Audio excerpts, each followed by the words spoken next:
Welcome dear student. आज हम पढ़ने वाले हैं स्टेशनरी वेव और उससे रिलेटेड इक्वेशन। आई होप आप लोगों ने इसके पहले वाले पूरे लेक्चर जो है कंप्लीट किए होंगे, जिसमें हमने सिंपल हार्मोनिक प्रोग्रेसिव वेव का इक्वेशन पढ़ा था। तो आज उसको थोड़ा और डिटेल में सुपरपोजिशन और इंटरफेरेंस वाले कॉन्सेप्ट के साथ में मिला के हमें साथ पढ़ना है इसको। तो यहाँ स्टैंडिंग वेव जो है इसमें थोड़ा सा बेसिक पार्ट है और बाकी पूरा के पूरा इक्वेशन ही हमें लेना है। Standing wave is an example of interference, जो अभी मैंने बताया आपको। When two identical waves in opposite direction, ये इंपॉर्टेंट है, दो वेव्स आइडेंटिकल वेव्स जो कि एक दूसरे के अपोजिट डायरेक्शन में मूव हो रही है, when these two waves superimpose, तो ऑलमोस्ट एट एवरी पॉइंट बताया गया है, then we get a stationary wave format. ये स्टेशनरी वेव फॉर्मेट किस तरीके से होता है, तो यहाँ पर हम पहले तो इक्वेशन फॉर्म कर देंगे और उस इक्वेशन पर वहां हम लोग उसकी स्टेशनरी वेव की एक डायग्राम निकालेंगे। तो जैसे कि यहां पर बताया है, हमें दो वेव्स की रिक्वायरमेंट है। तो y1 equal to A sine omega T minus के एक्स, जो ऑलरेडी आपने पढ़ा है। This is a simple harmonic progressive wave which is travelling in which direction. यहां पर निगेटिव साइन है, तो देखिए ओमेगा टी और माइनस के एक्स है, तो इससे पता चल रहा है this is travelling in which direction, positive X direction. क्या समझ में आ रहा है? Because of minus sign it is travelling in right now in in positive X direction. और अगर ऐसी ही वेव उसके अपोजिट ट्रेवल कर रही है, तो ए sine omega T plus k x डाल देता हूं, this is travelling in negative x direction. तो मेरे पास दो वेव्स है जिन दोनों की एम्पलीट्यूड सेम है। एम्पलीट्यूड सेम है, ओमेगा सेम है, मतलब फ्रीक्वेंसी सेम है, फ्रीक्वेंसी सेम है, तो दोनों कोहेरेंट सोर्सेस है। ठीक है। When these to super impose, तो इनको मैं ऐड करा देता हूं मैथमेटिकली। क्या इक्वेशन बन जाएगा? देखिए A, this is sine omega T minus के x plus this is A sine omega T plus k x.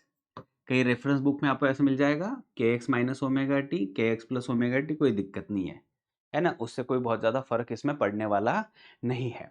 Now what we can do, y equal to, तो देखिए ये जो है इसको मैं पूरा के पूरा जो यहाँ पर फैक्टर बन रहा है इसको मैं c बोल दूंगा और इसको मैं यहाँ पर बच्चों d बोल दूंगा। और मैं फॉर्मूला कौन सा अप्लाई करने वाला हूं वो समझ लो। यहां पर मैं अप्लाई करने वाला हूं sine C plus sine D वाला फॉर्मूला, जो है two sine in bracket C plus D by two into cos C minus D divided by two, इसका इस्तेमाल करना है। तो इक्वेशन कैसे बनने वाला है? y इज इक्वल टू, तो a अगर दोनों में से कॉमन निकलता था तो मेरे पास sine C plus sine D बचता था। तो साइन सी और साइन डी इन दोनों को अगर ऐड करा दिया जाए और इस फॉर्मूले का इस्तेमाल कर दिया जाए तो इक्वेशन कुछ इस तरीके से बनने वाला है। क्या बनने वाला है? तो sine C plus D by two, तो इसको और इसको ऐड करा दो तो omega T plus omega T बन जाएगा, और क्योंकि माइनस के एक्स और प्लस के एक्स है तो वो कैंसिल हो जाएगा। तो मेरे पास मिलने वाला है twice of omega t sine C plus D, इन दोनों को ऐड करा दिया sine C plus D by two, तो two omega t by two आ जाएगा। ये टू जो था इसका ये ऑलरेडी यहां पर लेना है। फिर कॉस सी माइनस डी, अगर ओमेगा टी माइनस ये ओमेगा टी कैंसिल हो गया और माइनस के एक्स माइनस माइनस के एक्स, तो माइनस ट्वाइस ऑफ के एक्स डिवाइडेड बाई टू। आप एक बार करके देख सकते हो। यही फॉर्मूला अप्लाई करना है C plus D by two और C minus D by two का। अभी क्या होगा, ये टू टू तो कैंसिल हो गया, ये यहां पर भी कैंसिल हो गया, तो y इज इक्वल टू मिल गया मुझे two A sine omega T, और यहां मिल गया मुझे कॉस ऑफ माइनस के एक्स। क्योंकि हमें पता है कॉस ऑफ माइनस थीटा भी कॉस थीटा ही होता है, तो हम वापस से इस इक्वेशन को रीअरेंज कर देंगे और फिर से लिख देंगे y is equal to two A sine omega T and this as A cos K X. अभी मैं कुछ इक्वेशन को इस तरीके से लिखता हूं, मैं टू ए और कॉस के एक्स इनको अलग ले लेता हूं और यहां बच्चों साइन ओमेगा टी को अलग करा देता हूं। तो y इज इक्वल टू, मैं अभी इसको बोल दूंगा r और यह आ गया साइन ओमेगा टी। ये एक नया इक्वेशन मिल चुका है। हालांकि यहां पर जो रिजल्टेंट है, रिजल्टेंट 2a cos kx है। इसका मतलब क्या हो रहा है, रिजल्टेंट पूरी तरह से लोकेशन पर बेस्ड होगा। मतलब हम किस पोजीशन पर है उस पोजीशन का जो एम्पलीट्यूड है वो एम्पलीट्यूड मैक्सिमम डिस्प्लेसमेंट जो होगा वो फिक्स हो जाएगा। हालांकि वो टाइम के अनुसार ऑसिलेट होने वाला है वो पार्टिकल। तो यहां जो दो वेव्स है, दो वेव्स इंटरफियर होने के बाद जो इक्वेशन मुझे मिला है, एक तो ये इक्वेशन दिखने में कुछ इस तरीके से दिखेगा, जिसको और सिंप्लीफाई कर दिया तो आर साइन ओमेगा टी मिला। लेकिन आर के अंदर अगर आप देखोगे तो कुछ इस तरीके से इक्वेशन मिलने वाला है। तो अभी होगा क्या, यहां पर ये दो चीजों पर डिपेंड दिख रहा है मुझे। यहाँ ओमेगा टी भी है, मतलब टाइम पर भी डिपेंड है, तो as a function of time भी है। और यहाँ पर के एक्स, तो एक्स है, लोकेशन पर भी डिपेंड है। तो स्पेस और टाइम ये दोनों में यहाँ पर डिपेंडेंसी हमें दिख रही है। तो चलिए बच्चों अभी रिजल्टेंट पर काम करते हैं और फिर वापस से इस पर आते हैं। तो एक चीज इस फॉर्मूले से समझ में आ रही है कि आर अगर जो है, मैं जिस लोकेशन पर जाऊंगा उस लोकेशन को रख दूंगा, मतलब उस पोजीशन को अगर रख दूं, उस x की वैल्यू को रख दूं, तो cos की वैल्यू एक नंबर मिल जाएगा और मल्टीप्लाई बाय 2 है, तो उस लोकेशन का रिजल्टेंट मुझे कुछ ना कुछ फिक्स मिलने वाला है। रिजल्टेंट जो एम्पलीट्यूड होगा वो फिक्स मिलने वाला है। तो जो कोई एम्पलीट्यूड होगा वो नंबर यहां पर अगर रख दो तो साइन ओमेगा टी, मतलब ये ऑसिलेटरी सिस्टम भी दिखा रही है। तो अभी इसको किस तरीके से समझना है, इसको और डिटेल में जाते हैं। तो सबसे पहले पहले तो ये जो आर फॉर्मूला हमें मिला है, क्या मिला है, R equal to 2a cos K X. पहले इसको समझ लेते हैं बच्चों। सबसे पहले हम बात करते हैं एंटी नोड के बारे में। एंटी नोड एक ऐसी लोकेशन होगी स्टेशनरी वेव में कि जहां पर उस वेव का जो कोई फॉर्म हो रहा है, वहां पर जो कोई लूप फॉर्म हो रहा है, उस लूप का एम्पलीट्यूड जो है वो मैक्सिमम बनने वाला है। तो एट एंटी नोड आर की जो वैल्यू है मैक्सिमम होगी। तो आर की मैक्सिमम वैल्यू कितनी होगी, यहां पर R is equal to 2a cos K X दिख रहा है। तो cos की मैक्सिमम वैल्यू कितनी हो सकती है, तो आप बोलोगे सर +1 होगी। यहां पर हमें दोनों ध्यान में रखना है, प्लस और -1। तो cos की वैल्यू अगर प्लस माइनस अगर आ जाती है तो r की वैल्यू हो जाएगी, cos की वैल्यू अगर प्लस माइनस, देखिए cos के एक्स की वैल्यू प्लस या -1 अगर लेते हैं तो r की वैल्यू हो जाएगी +-2 है। Got it. तो एंटी नोड का मतलब हो रहा है रिजल्टेंट जो मिल रहा है वो मिल रहा है मैक्सिमम। +2a और -2a का मीनिंग होता है, ये अगर मैं रेफरेंस लाइन ले लूं तो इसके ऊपर +2a एम्पलीट्यूड मैक्सिमम, या इसके नीचे भी 2a। तो +2a -2a रेफरेंस लाइन के ऊपर +2a, या फिर रेफरेंस लाइन के नीचे यहां पर -2a। ये एम्पलीट्यूड दिखा रहा है, ठीक है। तो अभी ये डायग्राम तो इस्तेमाल नहीं करना है फिलहाल, मुझे समझ लो। तो इससे क्या पता चलता है कि cos के एक्स की वैल्यू +-1 कब होगी, के एक्स की वैल्यू जब के एक्स की वैल्यू 0 होगी, या तो पाई होगी, या तो 2 पाई होगी, या तो 3 पाई होगी, कुछ इस तरीके से होना चाहिए, ठीक है। तो इस तरीके से होना चाहिए। इस तरीके से अगर होता है तो देखिए k की वैल्यू तो 2 पाई डिवाइडेड बाय लैम्बडा बनेगा, into x is equal to 0 pi 2 pi 3 pi so on. Pi से सबको डिवाइड कर दीजिए तो 2x by lambda is equal to 0 1 2 3 so on. तो x इज इक्वल टू आ गया लैम्बडा इंटू 0 डिवाइडेड बाय 2, ठीक है, कॉमा ये यहां पे ला दीजिए लैम्बडा बाय 2 और यहां पर ला दीजिए 3 लैम्बडा बाय 2 सो ऑन। मतलब x की लोकेशन आ गई है 0 लैम्बडा बाय 2 3 लैम्बडा बाय 2। मतलब इन पोजीशंस पर मुझे क्या मिलने वाला है, एंटी नोड मिलने वाला है। मतलब लोकेशन वाइज अगर बात करूं, अगर दो वेव्स एक दूसरे के अपोजिट ट्रैवल करके अगर सुपर इंपोज हो रही है तो मुझे इन लोकेशंस पर क्या मिलने वाला है, इन लोकेशंस पर मुझे एंटी नोड मिलने वाला है।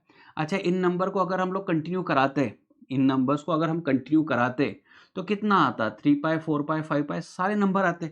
तो 0 1 लैम्बडा बाय 2, हाँ यहां पर एक रह गया ना, अभी यहां पर क्या रह गया बच्चों, हाँ lambda, 3 lambda by 2 and so on. तो 0, 1 lambda by 2, 2 lambda by 2, 3 lambda by 2, 4 lambda by 2, 5 lambda by 2, so on. So x की लोकेशंस n लैम्बडा बाई 2 इन सारी जगहों पर एंटीनोड होता, इन सारी जगहों पर एंटीनोड होता, और n की वैल्यू कितनी बच्चों? 0, 1, 2 सो ऑन होती, ये नंबर होते वहां पर। अच्छा, फिलहाल तो सिर्फ मैथमेटिक्स पर ही ध्यान दो आप, फिर हमें कंस्ट्रक्ट करना है कि एग्जैक्टली वेव लूप जो होगा वो कैसे दिखे वाला है।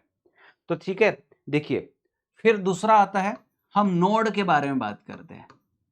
नोड एक ऐसा पॉइंट होगा जिसका रिजल्टेंट जो होगा 0 बनना चाहिए, मतलब जिनका एम्पलीट्यूड जो है 0 बनना चाहिए, उन लोकेशंस पर नोड मिलने वाला है। नोड मतलब ऐसा एक पॉइंट जिसका डिस्प्लेसमेंट या जिसका एम्पलीट्यूड बन रहा है 0। तो ऐसा कब बनेगा? जब cos ऑफ kx की वैल्यू 0 बनेगी। ऐसा कब होगा? जब kx की वैल्यू या तो π/2 होगी, या फिर 3π/2 होगी, या फिर 5π/2 होगी। इस तरीके से आप ले सकते हो। Got it? यार है तो k का मीनिंग तो 2π डिवाइडेड बाय लैम्बडा था। x इक्वल टू देखिए π/2, 3π/2, 5π/2 and so on. Extremely sorry, यहां पर देखिए 5π/2 एंड सो ऑन। तो देखिए पाई को कैंसिल करवा दीजिए, 2x by lambda is equal to 1/2, 3/2 और 5/2 सो ऑन होगा। फिर x इज इक्वल टू, ये लैम्बडा देखिए 2 यहाँ पर डिवीजन में डाल दीजिए सबके, तो लैम्बडा बाय 4, 3 लैम्बडा बाय 4 और 5 लैम्बडा बाय 4 सो ऑन होगा। मतलब ये 1 lambda by 4, 3 lambda by 4, 5 lambda by 4 इस तरीके से आएगा। दूसरी इंपॉर्टेंट चीज देखिए, ये तो है लोकेशन, किसकी लोकेशन? ये नोड की लोकेशन है। तो अभी हमारे लिए इंपॉर्टेंट और एक चीज होगी यहां पर, वो क्या होगी कि अगर इससे पता चला, ये इससे हम लोगों को पता चलेगा डिस्टेंस बिटवीन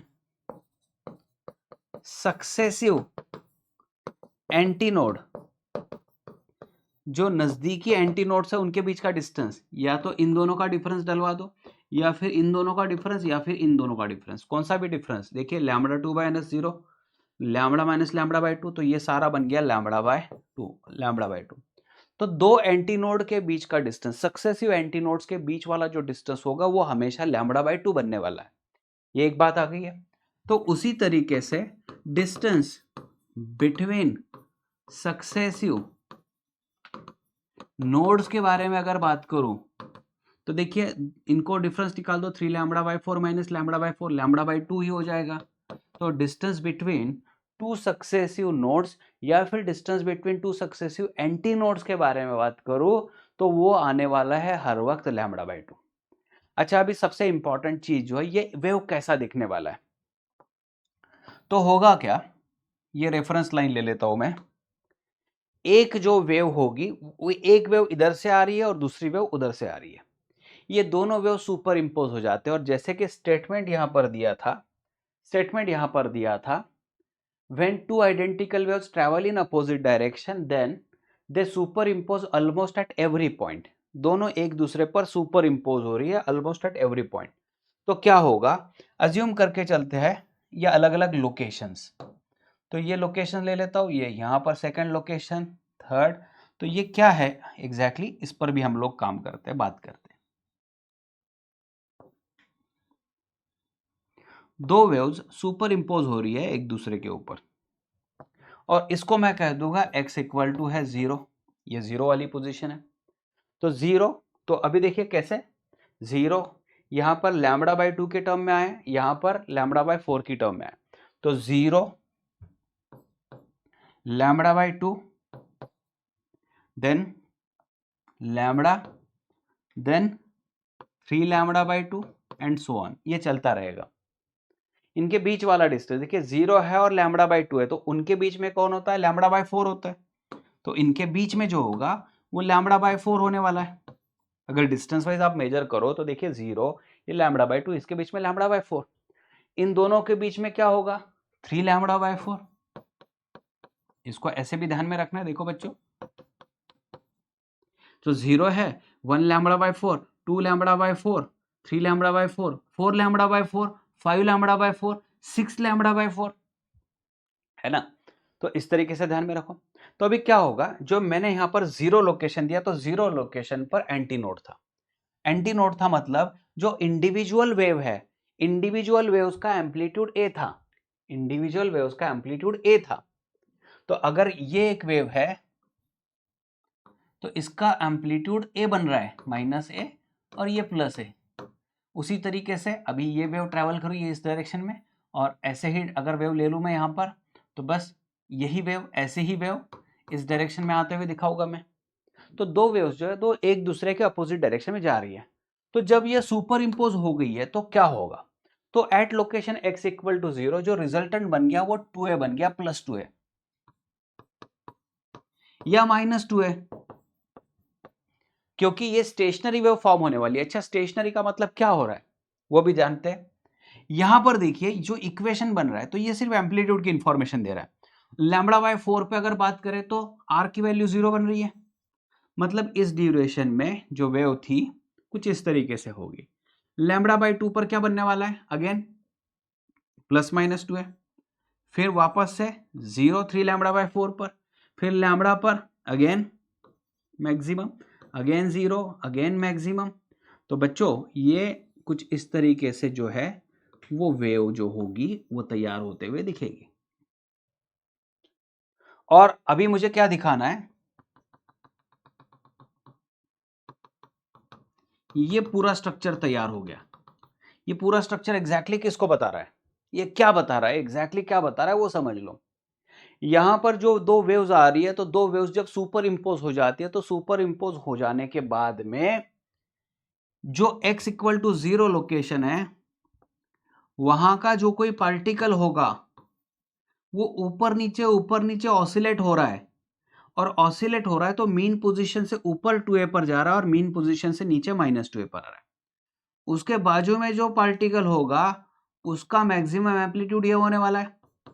तो हमारा इक्वेशन ही ये था r sin ओमेगा टी, मतलब उस लोकेशन पे जो एम्पलीट्यूड मिलेगा वो इस फॉर्मूले से मिलने वाला है, और उसके बाजू में sin ओमेगा टी है, मतलब ऑसिलेशन वाली सिस्टम आ गई है। तो होता क्या है, हर एक पार्टिकल का अपना खुद का एक अलग एम्पलीट्यूड बन रहा है, और सबसे ज्यादा एम्पलीट्यूड किसका बन रहा है, जो एंटी नोड है उसका सबसे ज्यादा एम्पलीट्यूड। और ये नोड वाला पॉइंट अगर देखोगे तो ये नोड वाला पॉइंट किसी भी समय अगर बात करो, देखिए ना आप कोई भी अगर समय रख दो, क्योंकि r की वैल्यू उस लोकेशन पर r की वैल्यू हमें 0 मिली है, उसे हमें नोड कहा है। तो नोड एक ऐसा पॉइंट है जो किसी भी समय पर 0 ही रहेगा, मतलब ये पॉइंट कभी भी मोशन में नहीं आएगा, ये वैसे ही रहने वाला है। फिर इसके बगल वाला पार्टिकल देख लीजिए, इसका एम्पलीट्यूड बढ़ते जा रहा है और एंटी नोड पर सबसे ज्यादा, फिर एम्पलीट्यूड घटते जा रहा है और फिर नोड पर एम्पलीट्यूड 0। तो एक साथ ये पूरी की पूरी वेव जो है वो क्या होगा, इस लूप में रहेगा हर समय। मतलब देखिए ये जो पार्ट है, ये पार्ट जब नीचे है तो ये पार्ट ऊपर है, राइट, ये पार्ट ऊपर है। जब ये नीचे आएगा तो ये ऊपर जाने वाला है, तो एक ही समय में ये घटना घटने वाली है। तो सिचुएशन वाइज अगर बात करें तो यहां बच्चों अगर मैं ऐसे बात करूं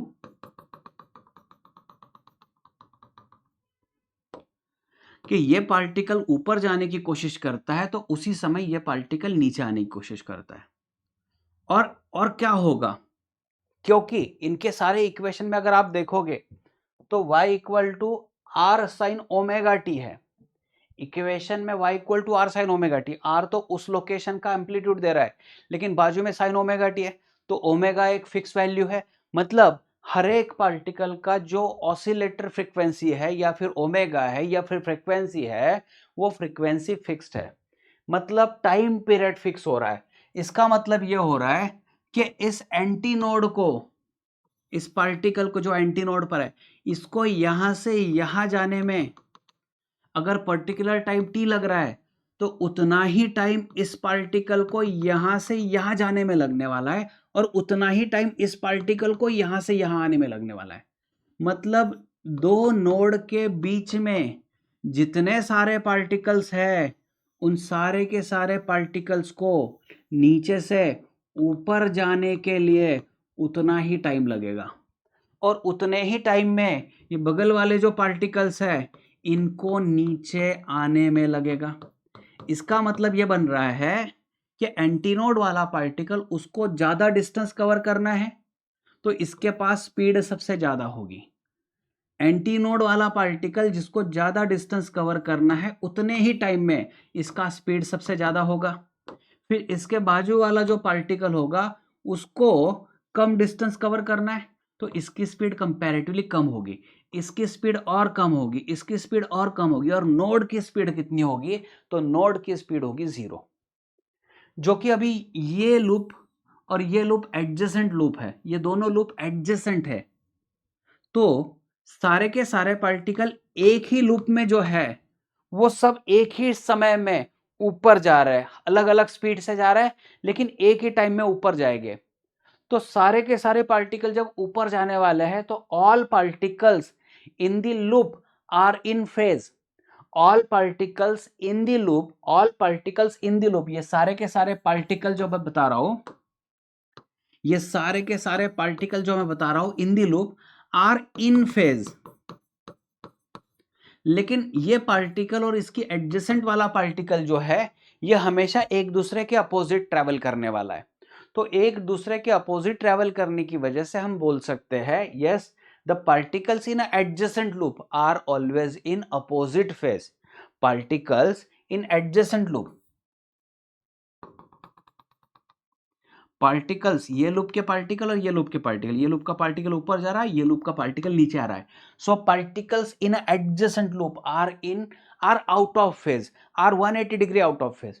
तो कुछ चीजें जो इंपॉर्टेंट है वो आपको यहां पर समझ में आ गई होगी बच्चों, और वो क्या है उसमें से एक ये है कि all particles in a loop are in phase, particles in opposite loop, adjacent loop जो है वो अपोजिट फेज में है। दूसरा, all particles in a loop may move with different velocity, जिसमें एंटीनोड वाला पार्टिकल सबसे हाई स्पीड से जा रहा है। ऐसा क्यों हो रहा है? Because the entire loop will follow the same time period. सारे के सारे पार्टिकल अपोजिट साइड में जाने वाले हैं इन सेम टाइम पीरियड, तो सबका टाइम पीरियड जो है सेम होगा। नोड हालांकि हमेशा रेस्ट में ही रहेगा और एंटीनोड का स्पीड सबसे ज्यादा ही रहेगा, क्योंकि अभी जो इक्वेशन हमें मिला है y इक्वल टू कौन सा मिला है? तो a cos kx 2a cos kx y equal to 2a cos kx sin omega t जो इक्वेशन मिला है।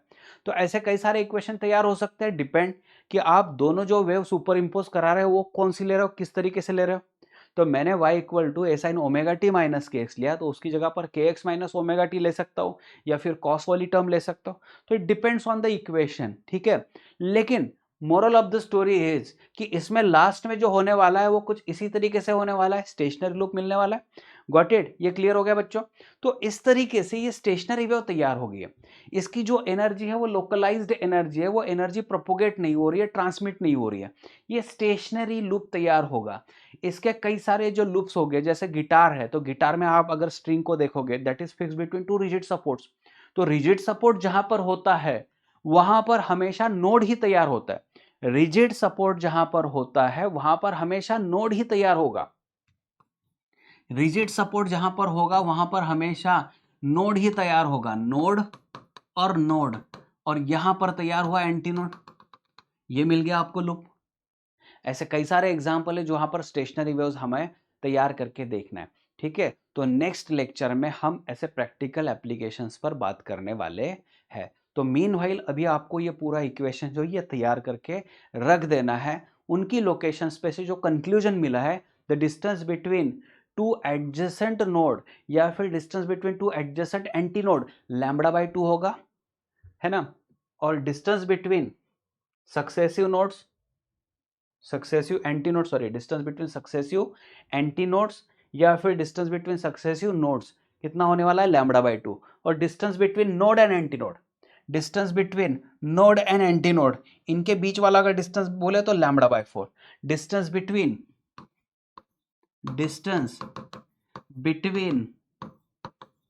Adjacent node and anti node λ/4।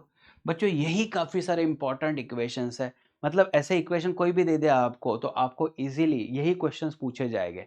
तो इससे रिलेटेड जो सम्स है वो हम अगले लेक्चर में करके लेने वाले हैं। Thank you very much.